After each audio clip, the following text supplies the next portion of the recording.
have business in town now. Igbudu, I'm waiting for you since. Yes, you've been waiting for me, but there's no fire on the mountain, but there's fire on the mountain. Okay. That my friend Bakez, you know. Yes, that politician. That politician. Yeah. I did many businesses with him in the past. Okay. He's so greedy that each time I do business with him, he will not pay me my normal share.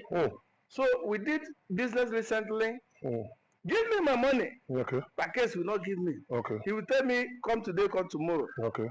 He's planning to go to Canada. Okay. Yes, he's planning to go to Canada. So I want us to collect our money. Okay. By all means. Okay. Okay. So by tomorrow I'll be with him under that tree at the market square. Okay. Time? 2 p.m. sharp. Don't miss this time. Okay. Please. Okay. So when you are passing, you will see us. I will pretend that I don't know you. Okay. Then, Norma. Yes. You will give him prophecy as somebody who is going to Canada. Okay. He will be very surprised. Okay. Any amount you mention, he will pay. Like you will pay 50 to pay 20 million. They can pay any amount. Okay. But let's start with 5 million. Okay. I know him. He will pay. He always pay all the pastors at the government outside. Okay. He always pay them. Okay. So please don't miss the time. You know me now. I mean, we are business partners. Somebody say power. Done.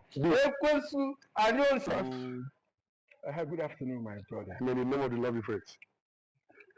What is good about this afternoon? No, I'm just passing by, and the Spirit of the Lord just ministered to me. And the network is so clear like yesterday. Wonderful. The Lord cannot lie. Do you believe in God? I believe in God. You believe in God. There's something I'm seeing about you people. I'm seeing abroad. You're dreaming to go to Canada. You're dreaming to go to UK. Hey, somebody say power.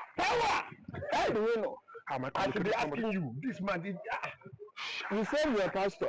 Yeah. I'm just one of those church, and the Spirit of God just reveal everything like a TV to me. Well, let me comment. How did you know I'm traveling to Canada? That is the Spirit of the Lord is beyond imagination of human. Hey. So now, but I'm seeing enemy will try to stop it. You see, God forbid. God forbid. That means you are going to say tangible sacrifice for us to prove them that they are wrong, and God's name must manifest. So are we going to pay sacrifice for that movement? Any sacrifice we will pay. Mention the price. So you are going to pay tangible sacrifice that will provoke the Lord and let heaven open for your case. Open heaven. Tangible sacrifice. No.